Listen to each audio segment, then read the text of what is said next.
Hello, welcome. So in front of us we've got an ALLVIT, Huret Allvit Rear Derailleur. We've already done actually a video on this derailleur, and not much changed on this later version, except I believe just the cover that was added on. But otherwise, yeah, not much has changed from what I can tell. So what we're going to do is, it needs to be cleaned anyway, so we're going to dismantle it and clean it and put this back together again. I think it will be easier to begin working on the cage, or at least removing it, so that we have more access to the upper half of the derailleur. So I'm going to start undoing this bolt right here, which is a number 9 millimeter nut. So I'm unscrewing the first one there. Let's see if we can just simply pull that off, or is this screwed on as well? I think it is screwed on. So now it looks like we're going to have to try and remove this one by removing the flat-headed screw at the back.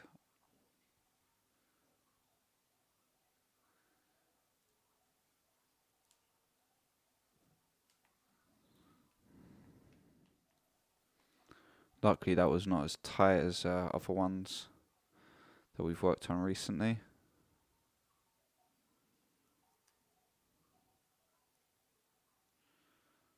Okay.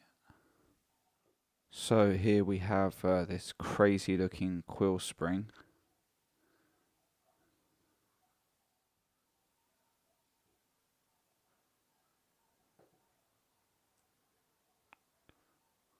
And that looks like a bushing spacer. That should now come out.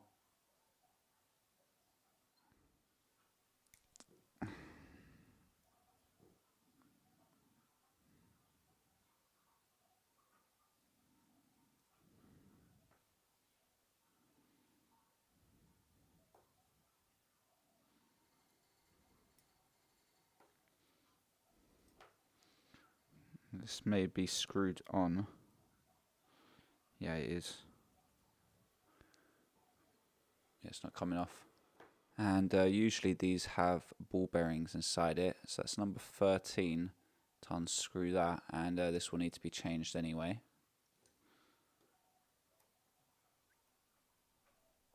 Oh wow, that's very tight. Right, well that was extremely tight, but we got it off in the end.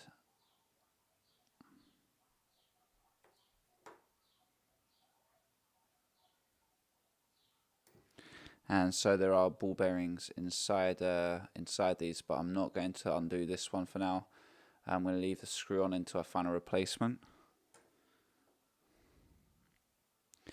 And same for this one really.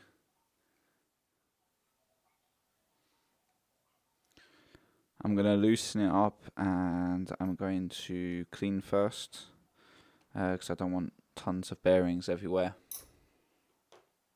I'm going to undo this limit screw here on the top, loosen it up anyway.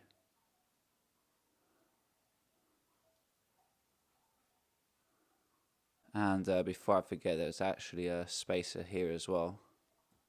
I think we're going to begin with this bolt. So it's number 8. We might need to fix another one on the other side at the same time. We'll find out.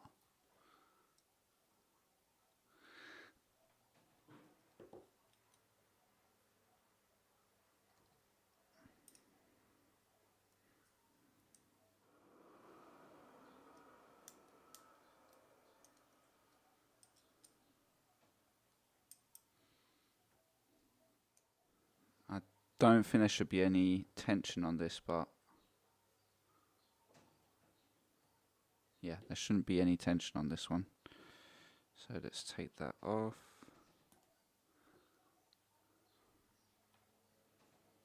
It's actually the reason why I started undoing that first one, because I knew nothing would flicker up, and when we're going to be redoing this, it will be one of the last parts to put on.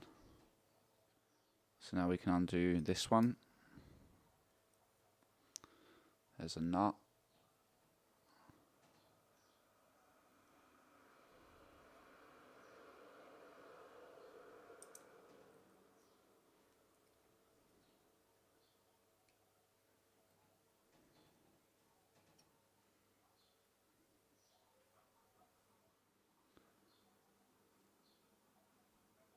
Right, now that we've undone this one, let's remove this.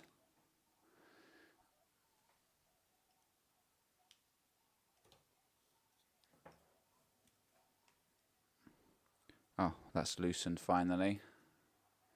It was a bit stuck because it was bolted down with this one, but now that we're undoing it,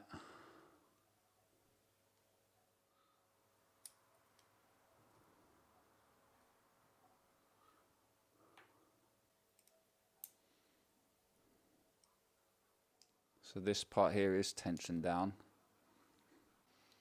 We'll just unclip it here. In order to make this easier, I've screwed a bolt in back here, and that way it gives me a little bit of leverage to be able to unclip this. Safely do it as well, without things flying everywhere. And there you go, now it's undone. There you go, much easier. And now we can remove this bolt now, which was actually quite difficult to remove before because of the spring. It's still kind of hard.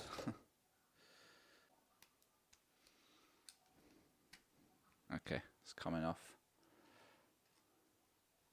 There you go.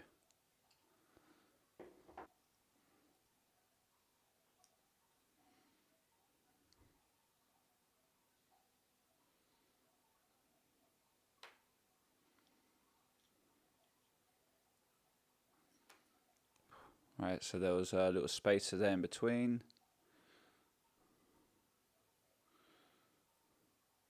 There's a bushing in between the spring. We'll take that off later.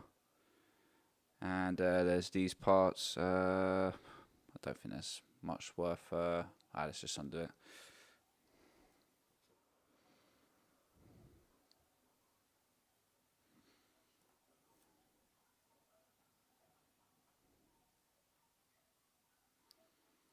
I'm actually going to keep these together. Now that I think about it, I'll add grease once they're cleaned. Makes it simpler for later on. And in fairness, this is a little bit different to the other one. There's a bushing in between there. A greasy one at that. That's just an anchor bolt, not very important. Might as well undo this. Does that come off?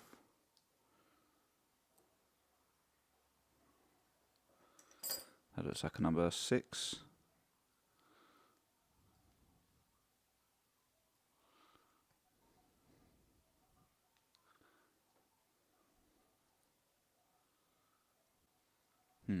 That doesn't seem to want to come off. And this is stuck. There you go. Breaking it loose. Right, well, I'm going to now chop this into my new magical solution I found recently that cleans everything within nearly 10 minutes. Everything's cleaned. I unfortunately left it again in the water, and a bit of corrosion on here, but it should wash off fairly easily.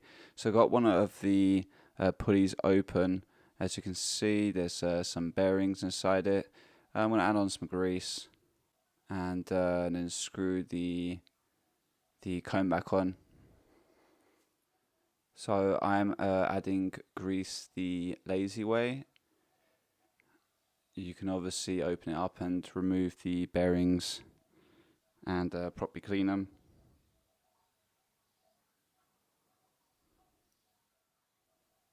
I think that'll do. So I'm going to screw that back on.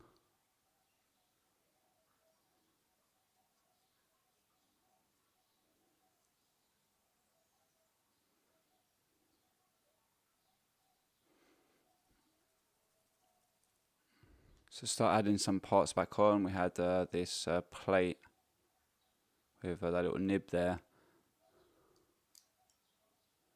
Insert like that. And then there's a nut that goes over this. You can put grease, but I don't think that's very important on here.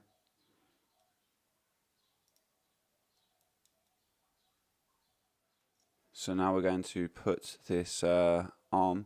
There's a bushing that runs through it. I've put some grease on that, and then it goes into what position is it again? I think it's this one.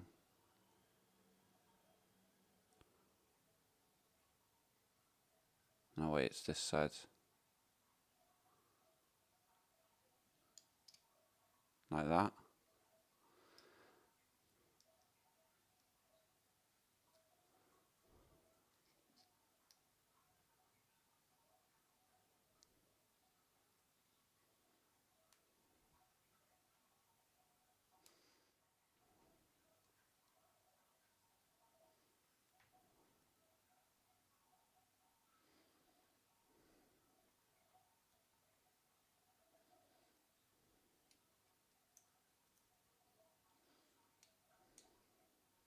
You then have these two bits. So I removed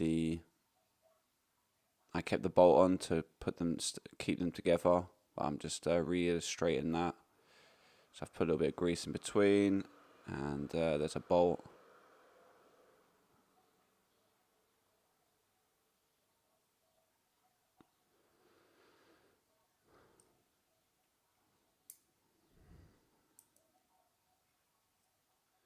Now, in preparation for for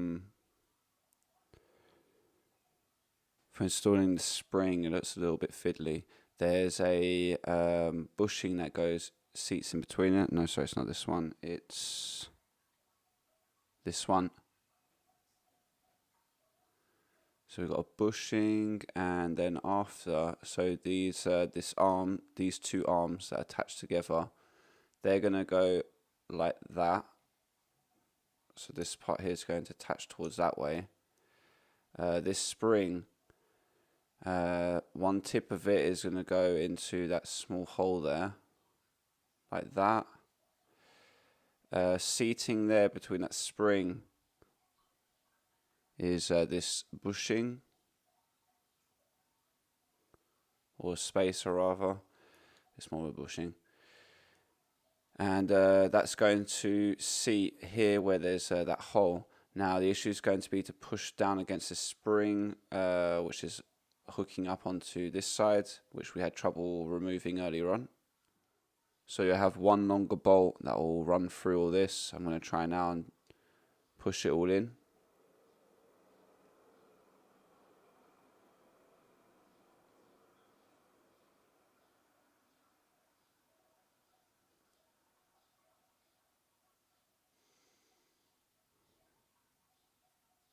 You know what? It will be easier to remove this first before we do that.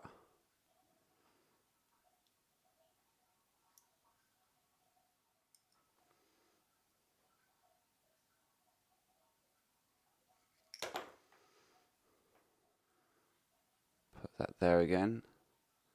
So this is going to go towards here. Yeah, it's much easier like this. Now we run that bolt through.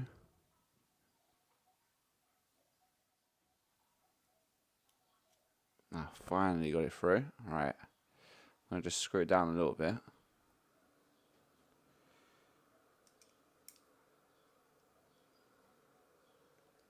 So that it holds in place. Now we need to bring this spring back.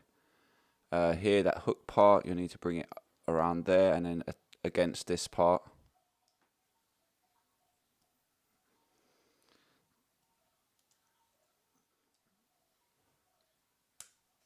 There you go. Now you can bolt that down.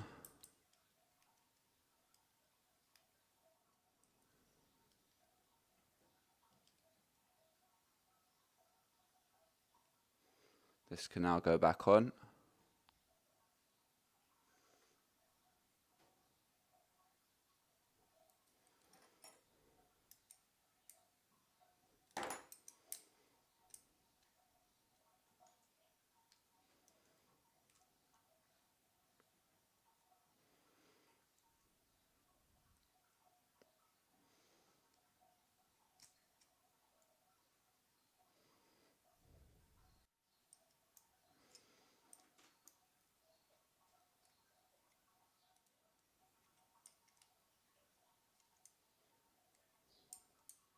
Now these two parts need to line up, and there'll be one bolt that's left that should be able to go in there. Having a hard time lining it up. Found a quicker way to line them up. Put a screwdriver underneath the tensioned arms, and to hold them in place while I line that up for me.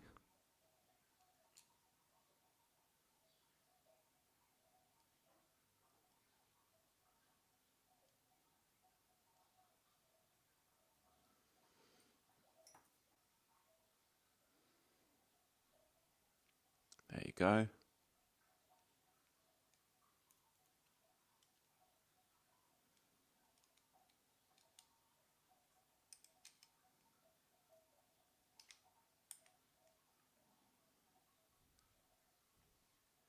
And now all these have got nuts on them.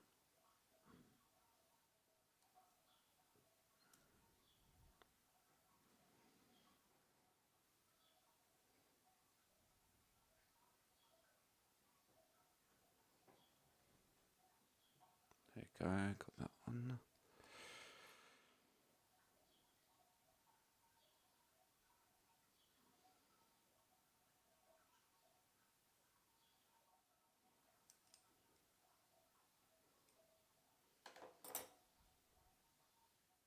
Right, so let's work on the cage. I've not been able to find any replacement pulleys, jockey wheels. So it's potentially these need to be replaced with something else. I'm just going to give you a quick measurement thickness. I reckon these wouldn't be too difficult to replace, but I could be wrong. So we're around about 9.9 in thickness. I've got these Simplex ones right next to me, which I'm going to now actually check to see what thickness they have. However, with the Simplex ones, I don't know if you're going to be able to run the same. Right, so a little bit bigger, more of the 0.8. It's not far off, in fairness. Let's see if these, so the bolts go through it. So potentially you could replace them with Simplex ones if you really needed to. It doesn't look like it'll be a problem. So you've got this one here with the screwed part. I didn't grease this jockey wheel because it's it's destroyed.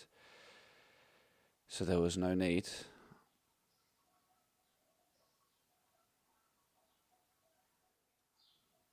And so you get the other cage, and you'll have this longer bolt that runs through it.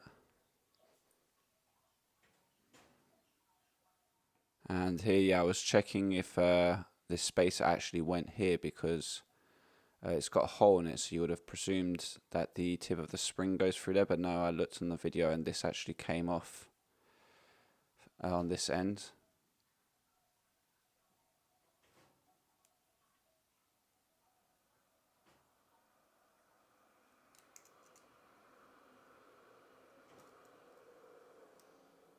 There you go. Next, there's the barrel, or the bushing that runs through the spring. And then we have the spring, so the hook part's going towards here that eventually latches onto those these little tabs that stick out. And then on top of this, you're going to have another spacer, and so the tip of that spring, I believe, goes into where that hole is. And now holding all this, the tip of that spring is going to go into the hole here, and you're going to need to screw down the long bolt.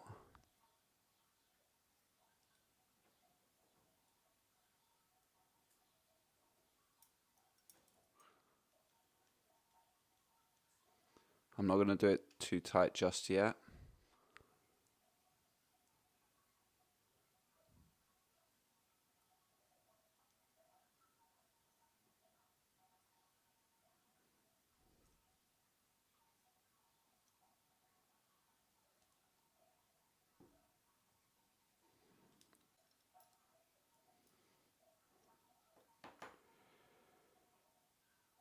Now as for the tensioning here, I was thinking that before tightening this down, I put the tip of the springs as far as I could go down here, and I'm going to tighten up the cage, let's say further away, so that when this is all tightened down, hopefully that will be nice and tight. Bringing this back down, I don't know, let's try it.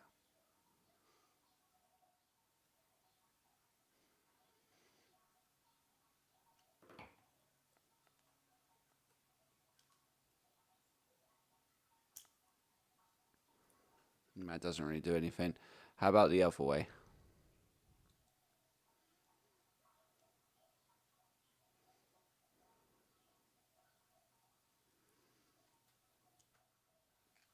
I decided to raise this to because the tip of that spring was catching onto this, so now we've got a bit more spacing. Right, like that's not too bad actually. It's very, very springy.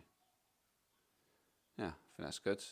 Although it does stay like this, but once it's in position with a chain, I think it's going to have very good spring back return.